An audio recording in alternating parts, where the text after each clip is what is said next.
more compact place. Its cobbled streets may share much of Querétaro's elegance, but one of the major differences are the tourists. In Querétaro, they all seem to be Mexican. Here, they're all American. Now, San Miguel is no stranger to visitors from North America. In the 50s and 60s, this was quite an artistic bohemian hangout. But these days, it's more middle of the road, more popular, although it hasn't completely lost its artistic edge. almost every other shop in San Miguel seems to be a gallery, and the town's artistic reputation draws thousands of American retirees every year.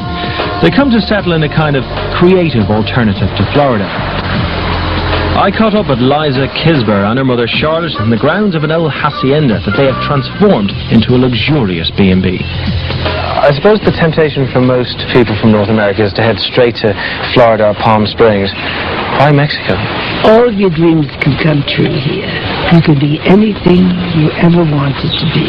And it's remarkable how many older people come here and do just that. Age doesn't matter here. Age is revered here.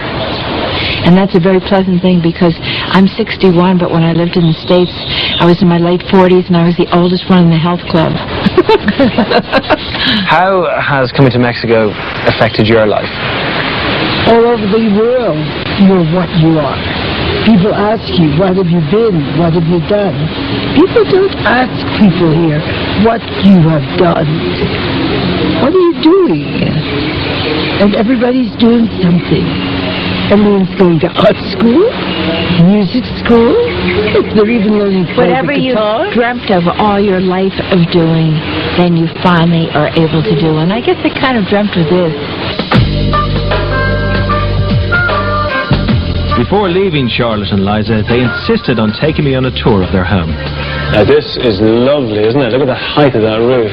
And the pictures really add colour to the place, don't they? Well, this was my neighbor Marion, who lived directly behind this house at the time it was built. Marion is in fact one of San Miguel's more successful artists. So, what's the attraction? Here up on the mountains where I live, and there's some more mountains over there, I think there's a high energy coming down that keeps me fit and prosperous. Uplifts you. Uplifts me, right. Really? It gives you a little boost. Yeah, I feel that this spot here is a blessed spot. You think? Yes. It does seem to energise people, doesn't it? Because a lot of retired people have... That's right. That's why you see so many old people running around like weasels.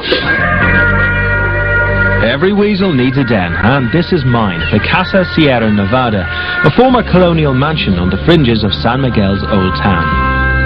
Well, it's easy to see why artists and tourists are attracted to San Miguel. It really is a very pretty, quaint place. But I was just thinking, this is a luxury top-end holiday, so am I only seeing luxury top-end Mexico?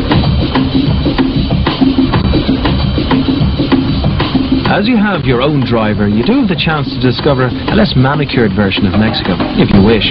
It's the third leg of my journey, and I'm heading for the town of Dolores Hidalgo, barely an hour's drive from San Miguel. This is dusty, small-town Mexico. For most tourists, Dolores is nothing more than a rest stop on the way to yet another beautiful colonial city. And it's certainly not beautiful here, but you will see a way of life you're not going to experience on the normal tourist trail. And for Mexicans, it's a place of incredible historical importance. In 1810, after 300 years of oppression by the Spanish, the village of Dolores is where the Mexican people started the fight for independence. They were led by their parish priest. One evening, Father Hidalgo rang the church bells a little early. But it wasn't a mistake. He was calling this band of fellow rebels to arms. They gathered and they took the town. The battle had begun. By 1821, Mexico was free from Spanish tyranny.